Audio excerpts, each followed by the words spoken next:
All right, let's get this program going. A little bit of a late start today. Just like yesterday, I was planning to start at 11 Eastern time this morning, but I determined as I was doing research for the program, putting together slides, visual aids, and the like, which I hope you enjoy. I hope you like them. I hope you find them helpful. That's one of the things I really like about video, but it is more work than radio for sure, that this really would benefit. I would do a better program, be more interesting, more informative, maybe a little bit more controversial. I don't know.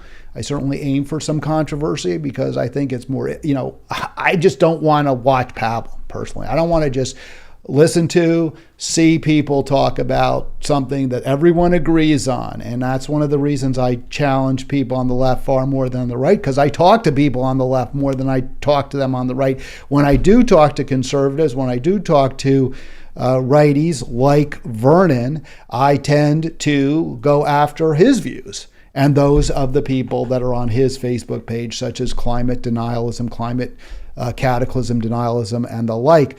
I do try to entertain lots of different viewpoints. I think we learn from each other. The one area where I tend to be pretty dogmatic is when you have a financial stake in getting me to believe something or getting my viewers or listeners to believe something, then I'm going to call that out. If you're biased, if you're a tobacco company executive and you're telling me that smoking cigarettes doesn't cause cancer, I'm going to talk about that, about how you are profiting from getting people to consume your cigarettes, your product, even if it is killing people. If you're a casino executive and you're going to claim that putting a giant casino in a town that is struggling, a working class burg, is somehow good for that community, I'm going to call you out on it because you're profiting by taking money from people who have a mental condition, who are gamaholics and the like. So if you are profiting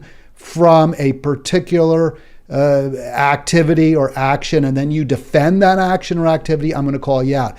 Most of the people we talk to are, I believe, good faith actors who are trying to do the best for themselves and for others. I respect that. I hope to learn from you. I hope you're willing to learn from me when we don't have exactly the same views. I do want to get into this today, and it's really the topic, the broader topic is intolerance. Intolerance on the left when it comes to views that are not considered, I guess I don't like to use the word woke, politically correct, that are, that challenge orthodoxies or dogma.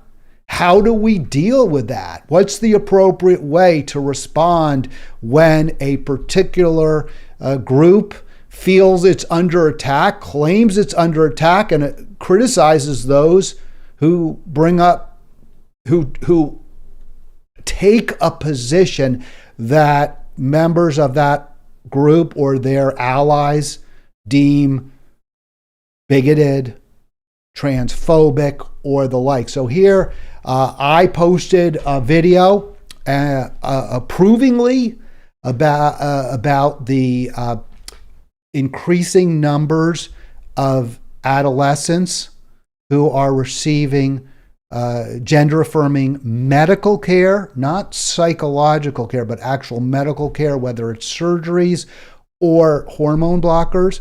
I expressed concerns about that. I expressed approval of a doctor who provides such care, but who also was worried that it's being prescribed, it's being overly prescribed.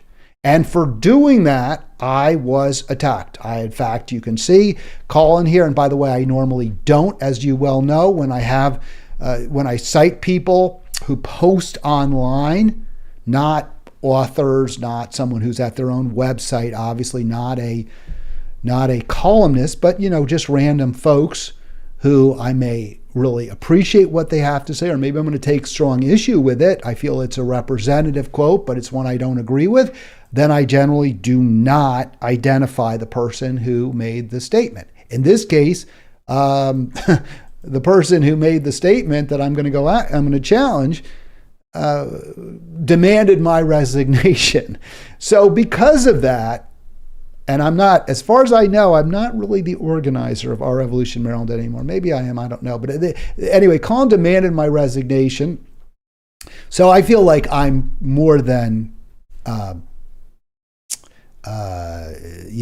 more than, it's more than okay for me to quote him as well.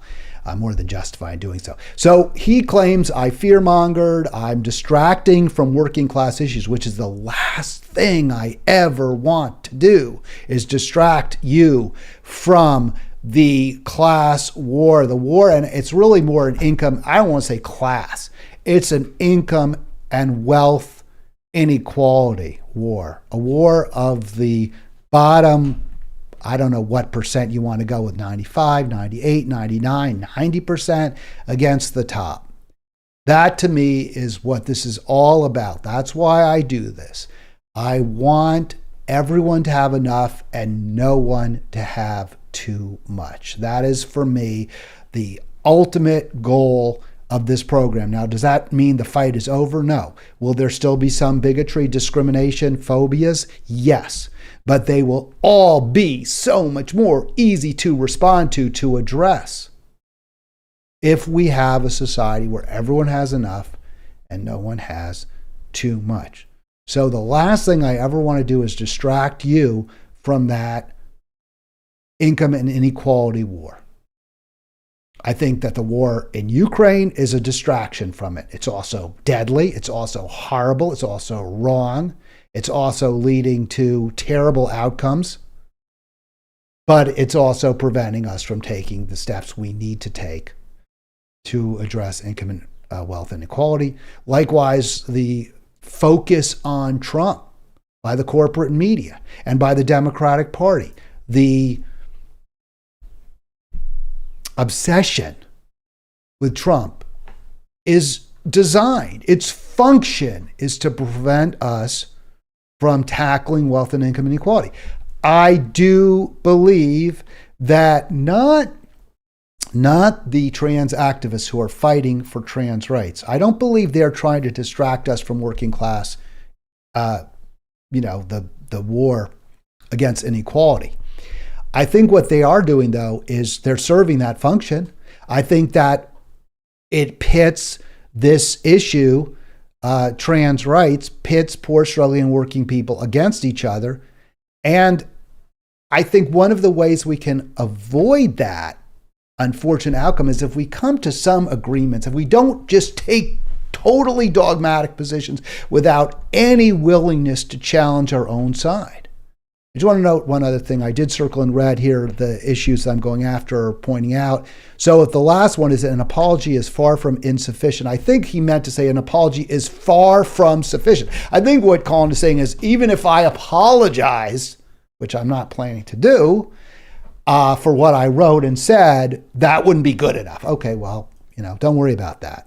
Colin, don't worry about it. If you want to call, though, I'd love to hear from you, 240-363-7190. And I might apologize if you convince me that I said something that was wrong, dishonest, and hurtful. I will be very happy to apologize. Let me show you, though, right now, what it is that I posted that has excited a lot of ire. And this isn't going to be, by the way, the whole program is not going to be about trans issues, not at all. I do want to talk more about Ukraine, a specific response to my show yesterday from Shade. I want to get to that. And there was also one other, let me see, what was it? Let me see, what was the other issue besides trans? Oh, yes, the Trump indictment. And I mentioned I would talk about that too. And here, again, I'm going to take a position that maybe a little different than you might expect, although I did certainly signal this yesterday, that I think that this is a just indictment. I think it does make sense, although I think in the past, the obsession with all things Trump has been very, very counterproductive. So here's what I actually wrote on Facebook. This program, this is about a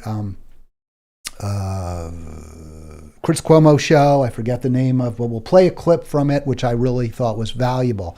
I said it was a good show, and I quoted the doctor. You can see her there in purple. And this quote, for making this one quote, I have been called transphobic and a bigot and a whatever else you want to. I'm sure I added, I certainly probably tweaked some people's, but whatever. So the quote is, there is a doctrinaire position on the far right and the far left. So the doctrinaire positions are no trans care is appropriate for minors, or every child who says they're trans is trans, and both are wrong. So we'll play that for you in just a moment, but I do want your position. Is this, who's right, who's wrong? Am I the one who's intolerant? Is it intolerant for me to question whether we have not even overdiagnosis of gender dysphoria? Although that doctor says there is, but I'm not going that far. Although I certainly support that doctor's right to make that statement. But that I'm concerned that some people are receiving gender-affirming medical intervention, not psychological treatment, not therapy, not psychological therapy, but actual psychiatric treatment. Am I a bigot, a transphobe, because I question whether maybe there's a little too much of that going on? So let's go to the clip. Here we go. And I think it's a couple of minutes. I hope I got it exactly right. I struggle to get this correct, but I think I have it now. I hope I do. Politicize. But you don't not believe in hormone blockers, or not believe I've recommended many kids to have hormone blockers and hormones, cross-sex hormones. I've served hundreds and hundreds of kids and their families. So I'm a believer in affirmative care when it's right. All right, so let me stop it right there. So we talked yesterday about when you can believe someone, when you can believe a particular source. And what you're hearing from Dr. Anderson here is that she is not dogmatic whatsoever on this subject. In fact, she is a doctor who provides gender-affirming care, including to minors. She is not someone who says we should never provide it. This is always wrong. Not in the least. In fact, she's saying gender-affirming care has a very important place in treating trans youth and, of course, adults. For the right kid. And you're just living your truth. You don't believe that there's no such thing as transgenderism, or that nobody should transition. Mm-hmm. I just feel like even sharing it is for some reason such an unpopular statement, because there is a certain level of people, just even clinicians, just being like, no, detransitioners don't exist. You just saw this with someone talking in DC to some sort of committee, being like, well, in all of my years, I've never met a detransitioner, so I don't really think it's an issue. And so then when we do speak up, there is almost like a wave to be like, no, you need to be quiet. All right, so see, this is what the concern is that the response to Luca and to Dr. Anderson is not necessarily, it's not, that they're wrong or they're not telling the truth. It's that your position, when you talk about detransitioning, and I believe what happened with Luca is Luca was a male to female or boy to girl transitioner who then transitioned back. And Luca is not saying, and this is important to understand, the numbers of people who express regret who have transitioned is very low, who have actually undergone medical transitions is very low. And some of those who express regret aren't saying they're not trans. I don't believe Luca is claiming that they're not trans. I think what they're saying is, I didn't want to have the surgery, and the hormone blockers were the mistake. So it's the medical intervention that is troubling. It is the medical intervention when people aren't adults, when they may or may not be ready. That is a concern. And that's what I have expressed. And I want to be really clear. That is my issue. Now, if you're an adult, do whatever you want. And I think that for some kids, clearly it seems the evidence is very, very powerful that it is appropriate to have gender affirming medical treatment for some. The question I'm raising is whether it's being overly prescribed. And when Luca and Dr. Anderson, according to News Nation here, Chris Cuomo, who is pretty much, I guess, a standard issue Democrat, brings us up, he notes that those who go on TV and say we've got concerns that there may be too much treatment for gender dysphoria that is interventionist in nature that cannot be reversed, especially among children, those folks receive death threats. To me, that is the intolerance that I am so troubled by, so upset by, that keeps us from getting to a better place, that causes the right as well. And I'm not saying they aren't naturally intransigent, but to the extent that you might find allies who are more conservative, you are driving them away. You are driving those potential allies away. So try to be a little bit more open-minded when there's criticism of your movement or of people who you view as allies. We have to be willing to step back and get ourselves out of our silos. And I would say to trans activists, if you are truly concerned with all people, including all trans people, the dogmatic position that we'll hear expressed is not servicing your movement well. Is even you talking is hurting people. It's vilification of somebody who's had a challenging time, Luca and others. And I have been speaking out for a couple of years about the need for compassion with people on all kinds of gender journeys, wherever they may lead. And and there is a bit of a doctrinaire position on the far right and the far left. No trans care is appropriate for minors, or every child who says they're trans is trans. And both are wrong. Well, I'll tell you what's right. So I don't know how that is even controversial. I truly don't. I'll show you a study that will, I guess, explain that, and maybe there's something to it. But what Cuomo does is he has a doctor who treats. I'm going to trust the doctor. I'm going to trust the doctor who says, I'm concerned. I'm going to trust Luca, who says, hey, I was treated for gender dysphoria medically, and it wasn't right for me. And I wasn't given enough of an opportunity to fully understand what the ramifications were. So again, I'm really confused why this somehow has become so why this is just driving people to demand my head on a scalp, right? Or demand my scalp on a stick. Is that it? I don't know. And I'm the least of anybody's worries, trust me. But look at this, almost 15,000 minors getting hormone treatment from 2017 through 2021. That's pretty significant. That is that is not a de minimis number. I'm not saying it's not the entire world, but it's significant. And we have to be looking at, we have a large body of evidence now, a large number to study, and we need to study them. We need to talk to them. Not study them like put them under a microscope. Talk to them. How do you feel now? Was this the right decision for you? As far as I know, there has not been a long longitudinal study done of those who started treatment as adolescents. I would love to see that.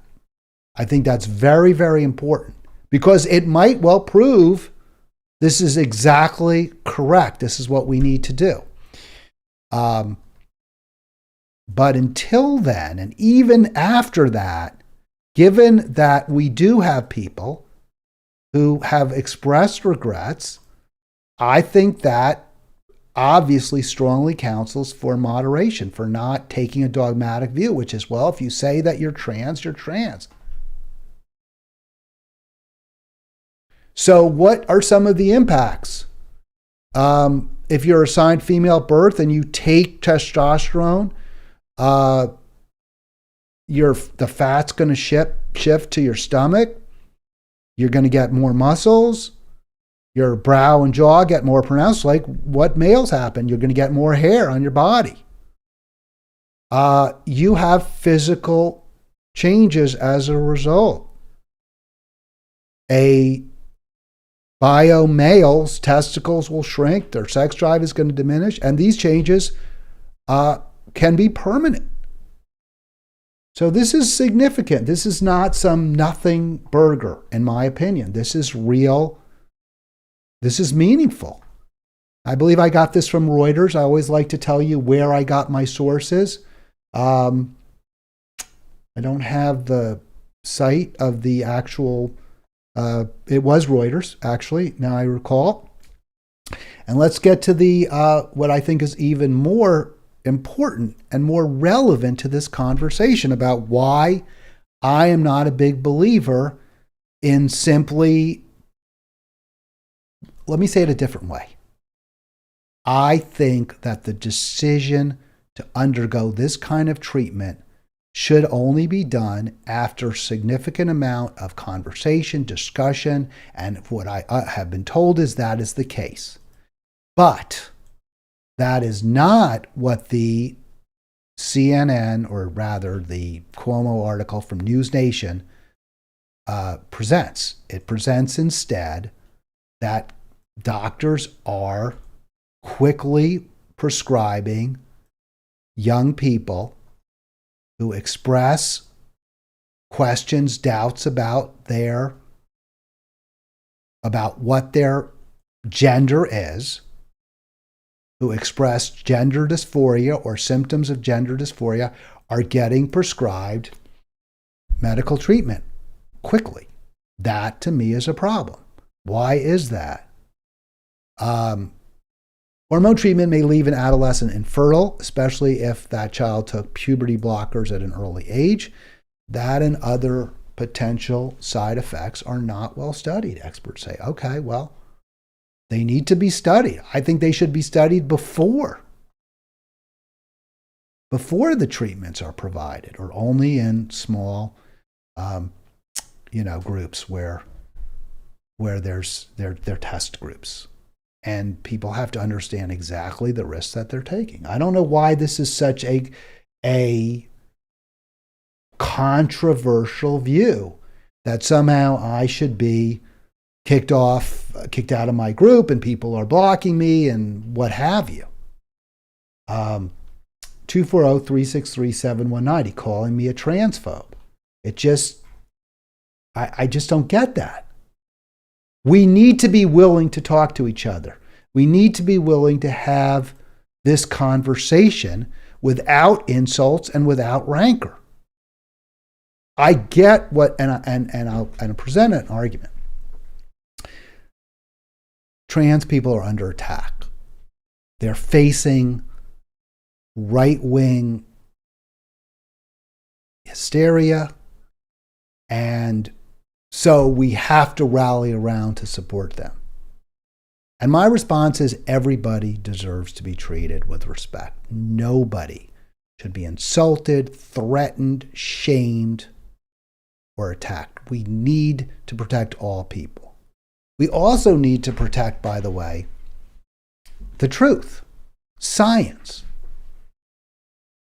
And I do not support making treatments or gender-affirming care illegal. I think it should be provided as part of universal single-payer health care in America today. And I think if we did do that, some of the problems that we're talking about here would not be in evidence. Because look, Doctors are making money from this treatment. They're profiting from it. We're going to get to that in another moment or two. And that also causes me some skepticism, just as the anti-vax people are saying, look, the COVID vaccine was way oversold. It may be that taking multiple doses makes you more susceptible to getting COVID. It didn't render anybody, immune, right? It doesn't, the COVID vaccine didn't confer even temporary immunity. Plenty of people who got the vaccine still got sick.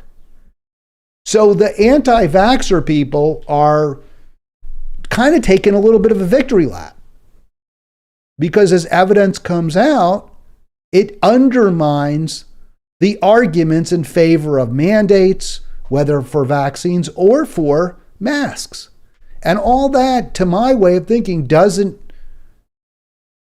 prove or even persuasively demonstrate that vaccines were wrong. Vaccines, as I understand, I could be wrong, despite all the inflated claims for them that have been debunked, despite the fact that in some cases they may have made some people more susceptible to getting COVID, despite all of that, prevented millions of deaths, prevented many millions of hospitalizations, and ultimately were a really good thing.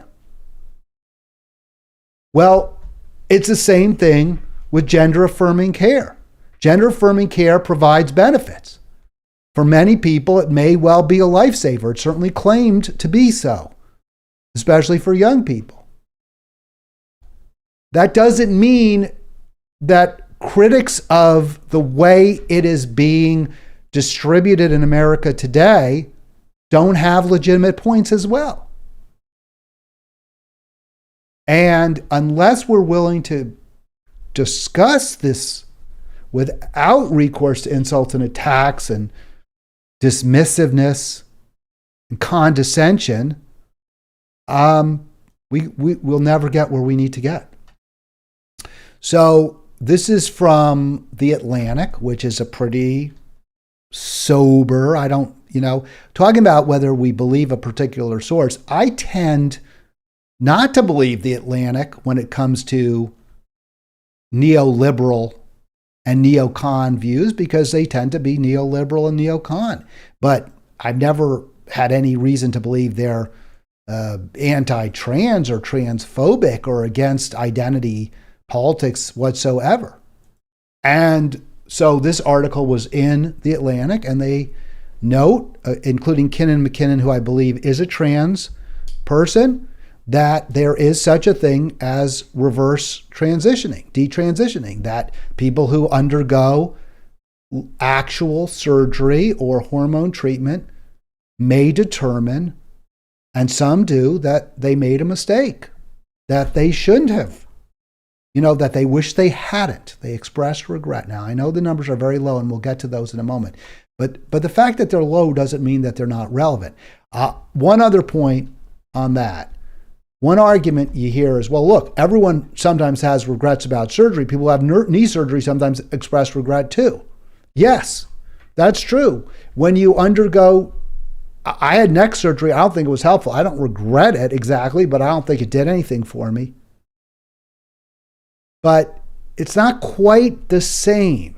There's a little bit of a difference. When you change your sexuality, you're changing who you are as a person. And I think that's different. I think that's qualitatively different. I think that's a decision that needs to be made with the utmost degree of seriousness and complete awareness of all risks, of all possibilities. And whether, if you are a bio male, a non-cisgender male who is experiencing gender dysphoria, do you need to undergo permanent surgery to live your true life as a woman? Can you be a woman without physiologically changing yourself or having a doctor do that for you. And maybe you can and maybe you can't. But if you can, then should that be the default rather than the actual surgical interventions and the hormone treatments? And I think that's really important. Many detransitioners don't say they're not trans. What they say is they shouldn't have had the treatment, the medical treatment. I think that's where I really ultimately come down. So the Atlantic says we should take detransitioners seriously. Slate magazine responds with somewhat of a debunking of that. I know this isn't in detail. I'm going to try to move along more quickly. Somewhat of debunking this, the trans detransition wars. It's a real phenomenon, but it's not the crisis many seem to think. And the authors in Slate, and by the way, these were earlier this year, the authors in Slate take specific exception to the reliance in Atlantic, the Atlantic Monthly, of the story of this Navy SEAL, Chris Beck, who transitioned male to female. And according to Slate, Beck is not a good, Beck kind of undermines their argument because he was born a male, then transitioned to become a woman, and then detransitioned. So according to Slate's authors, Beck's views demonstrate that he is not a serious person and that he cannot be relied on. And I just, that to me is such an ad hominem attack. I don't know that the belief that critical race theory is destroying education is relevant in any way to the question of whether somebody,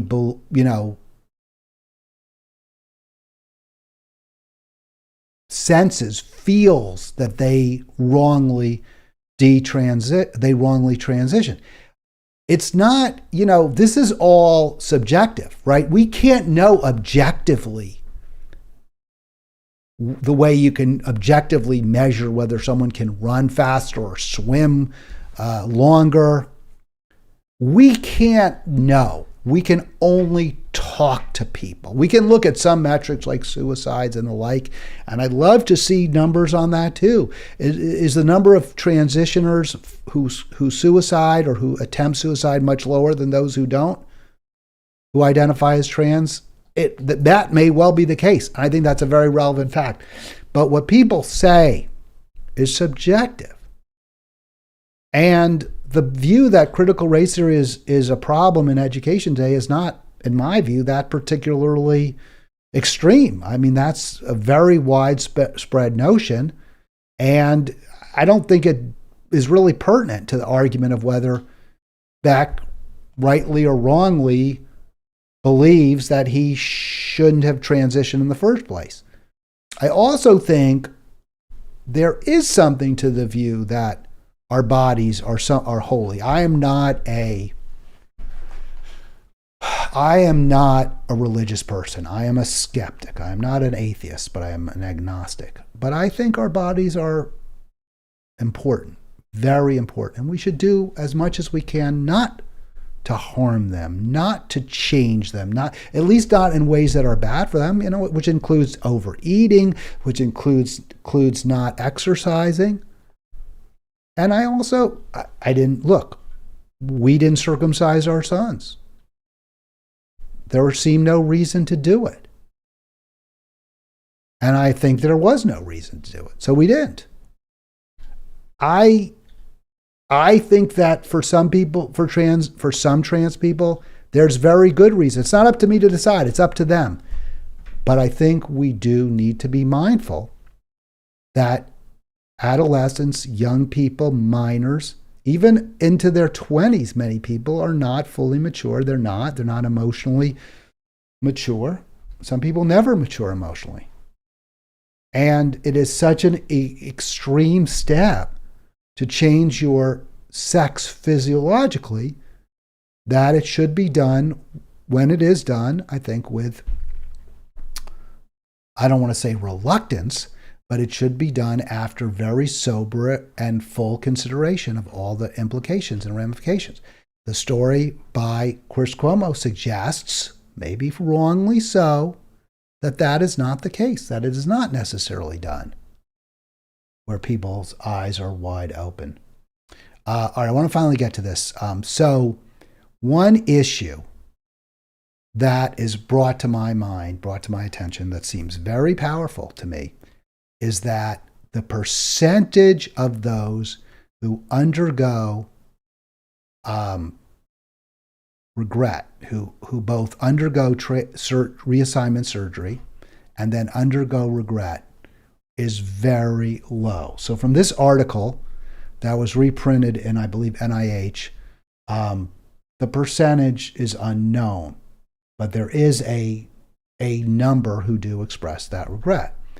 So what percentage is it? How many do express it? And I think that's, as far as we know, and it's not complete, and the focus has not been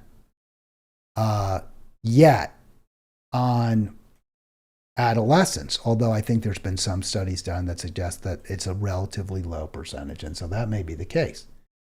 But according to the International Open Access Journal of the American Society of Plastic Surgeons,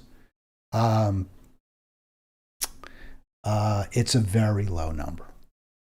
It's a very low number, and I'm going to give you that number. It's under 1%, or it's about 1%, which to me is strong, powerful evidence that there isn't over-prescription of medical treatment for trans people. Only 1%. 70% regretted out of 7,928, so just under 1%. Here's my problem with this. Again, I don't know what percentage of those were under 18 when they underwent the treatment. Some percentage was. I looked through the study closely, and I could not tell. It did not tell me.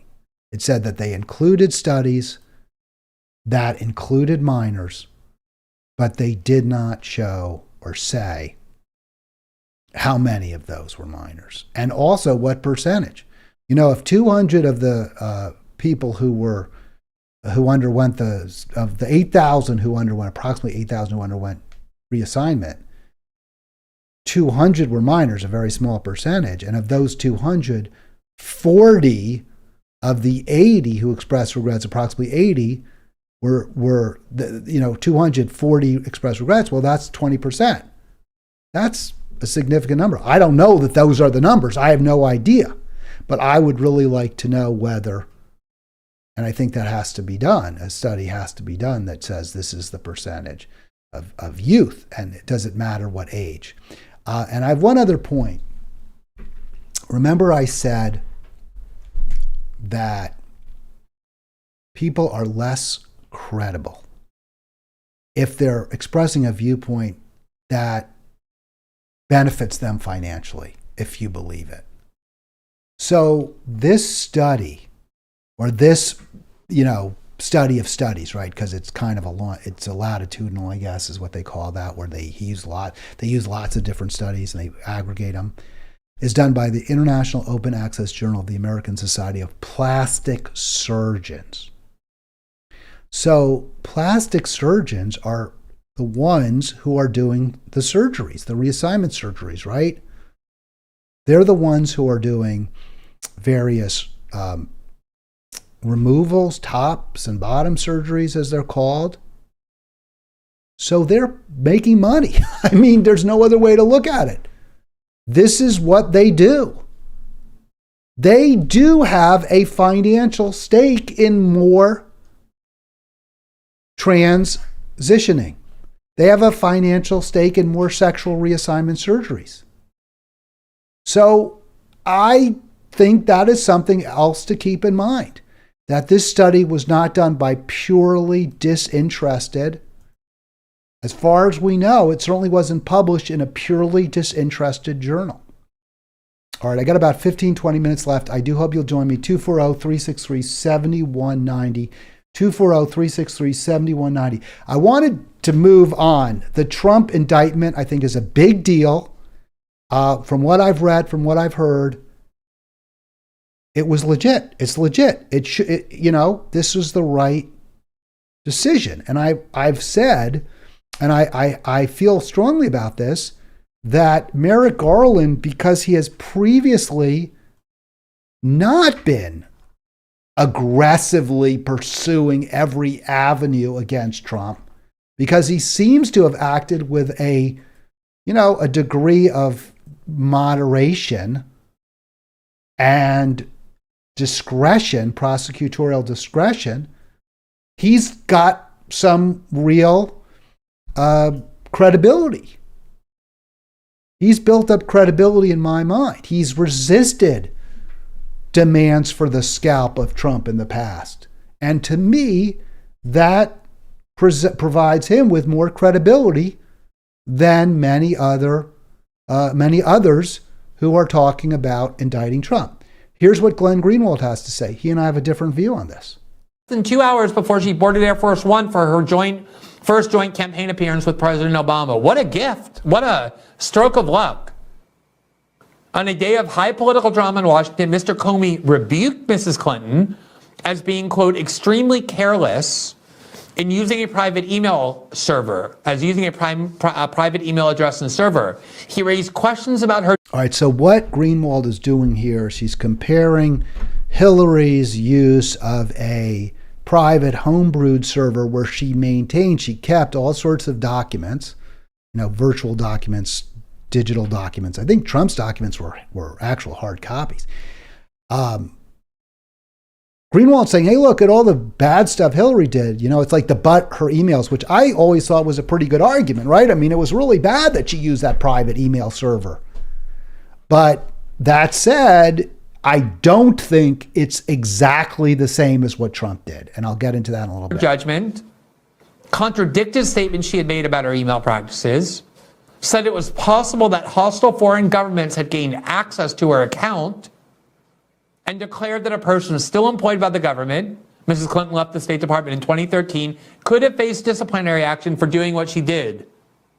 To warrant a criminal charge, Mr. Comey said, there had to be evidence that Mrs. Clinton intentionally transmitted or willfully mishandled classified information. The FBI found neither, and as a result, he said, quote, our judgment is that no reasonable prosecutor could bring such a case. Earlier today, Hillary mocked. All right, let me just stop there for a sec. Yeah, Hillary's, again, totally low rent person, somebody with virtually no integrity, somebody who obviously has significant issues with respect to the integrity of her own time in government, with respect to her own handling of classified materials.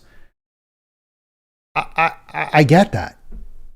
And yet, what she did, to my way of thinking, wasn't as bad as what Trump did. As bad as it was that what Hillary did, in the end, she did provide the server. She was asked for the material. She made a million excuses for it. She tried to justify what she did, which was to take that server home with her. She shouldn't have done any of that. But ultimately, she turned the materials over. She didn't hide them, as far as I know. Trump tried very hard to hide the materials, right? He was moving boxes around. It's not the same. It's not the same, Glenn. This investigation, she promoted a hat that said butthurt emails, which is a phrase used by liberal pundits to blame the media for Hillary Clinton's loss in 2016, saying that they excessively focused on this investigation, that it was no big deal, that she mishandled classified information, precisely because everybody knows that mishandling classified information is a joke. It's what people do in Washington every day. Yeah, I can't agree with that. I can't, it's not, no, I mean, he's not president anymore. The documents shouldn't have been in his possession. Once he was informed he had to return them, he should have returned them right away. Or better yet, call the FBI over and say, come into my house, take them all. I'm sorry. Which is kind of what Clinton did. I guess there was question of whether she destroyed some of the materials. She did have her lawyers go through them. I'm not defending Hillary at all. If you want to indict Hillary, go ahead. But ultimately, I don't think they're the same. And I would also note that a failure to indict Hillary when maybe she should have been indicted wouldn't really justify excusing Trump in this case. I think it's politically problematic, though. But again, I also don't think it's quite the same. And not only did liberal pundits think she should be prosecuted for it, they were enraged that some media outlets, including the New York Times, even reported on it, made it seem like it was a big deal. To the point where but her emails became an inside joke among liberal journalists, excuse the redundancy, because that was their way of saying, oh, Trump is this evil fascist and white supremacist, but her emails. In other words, the media was too even-handed in their coverage of the election by not only focusing on Trump's alleged wrongdoing with Russia, which turned out to be baseless, but on Hillary Clinton's mishandling of classified documents as well, because everyone views the mishandling of classified documents in Washington by powerful people as a joke. The only people who go to prison for that are low-level people who act with noble motives, like Edward Snowden or Julian Assange or Chelsea Manning. Powerful people who leak all the time. All right, so is he arguing that because Chelsea Manning and Julian Assange have faced terrible persecution, which was wrong, totally wrong, that means it's okay for Trump? I mean, I don't get that argument at all. It is true that Trump, he did. I mean, I don't know what you're going to say. They were classified documents. He didn't return.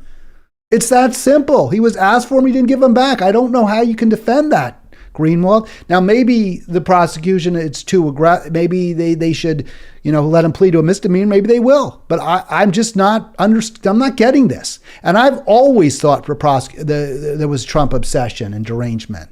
I've always felt that the media was completely wrong about Trump when they've been demanding his head on a stick. But here, yeah, don't take documents that don't belong to you. Get slaps on the wrist like David Petraeus and Sandy Berger and Hillary Clinton. All right, so the slap on the wrist, I'm going to stop that video there because I want to we're just about the end of the program. But the slap on the wrist is really kind of a little bit disingenuous. Sandy Berger was in fact prosecuted. I was looking that up. I wanted to make sure I got that right. Sandy Berger was prosecuted. You can see here, April 1, 2005, Samuel Berger pleads guilty to knowingly removing classified information from the National Archives. He got a year suspended. I think he should have gotten more. I thought what he did was worse, or arguably worse. I don't know if it was worse. He took several documents and then he destroyed them or threw them out. That's just awful. He should have gotten a harsher punishment. But there was prosecution. He was indicted. So I think the Sandy Berger experience or example actually cuts against Trump. All right, we're just about done. I'm going to get to this one final story. By the way, tomorrow we're going to talk about the Supreme Court with Charlie Cooper and the recent Supreme Court decision upholding the Voting Rights Act, why it's important. Charlie Cooper, our court watcher, will be joining us. So I have been, as you well know, if you've been watching my program, harshly critical of the war we're supporting in Ukraine.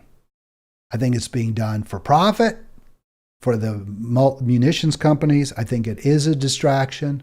I think it's horrible for Ukraine. And I think that we have any arguments we make that it's all on Putin are belied by the fact that we refused. You heard yesterday Anthony Blinken say, hey, we're not going to negotiate with Russia because they're not willing to agree to everything we want in advance. Well, that's not how you negotiate. You don't agree. You don't demand concessions before you sit down at the table. You talk at the table about coming to some kind of a peace agreement. So here's what PT writes. I think you have analyzed the war between Russia and Ukraine incorrectly, Hal. What counteroffensive? Well, the Ukraine is counter-attacking now, right? They are. This war is basically drawn to a stalemate. It does appear so, which is precisely the condition that is most likely to lead to a negotiated settlement. So let's have that settlement. Let's have those discussions, those negotiations. Shea goes on the West, and the gold is what I put, the highlight is what I thought was most important, pretty much used up its ability to influence Putin. Or putting further pressure on Ukraine alone would basically give Putin the green light to have his way with Ukraine. I disagree with that. I do not agree. I think that the statement by Blinken earlier this month demonstrates we have not used up our ability to influence Putin because we haven't tried. We haven't gone to Putin and said, let's talk. So how do we know? How do we know we've used it up? Blinken just flat out said, why have talks if he's not going to do what we want? Well, that's why you have talks, to find out where you can get to yes. So that's why I just ultimately disagree with you, Shade. Thank you for commenting. I always appreciate all comments. I appreciate the pushback from those who take issue with me on trans issues. I really do. I don't have a problem. I'm glad you disagree. I just don't want it to be done in an insulting, rude, or disrespectful way. Let's have a debate. And it's tough. I get the identity argument, right? This is you're going after my identity. I'm a trans person. You're somehow saying I don't have a right to exist. I'm not saying that. I'm not. I'm not saying that at all.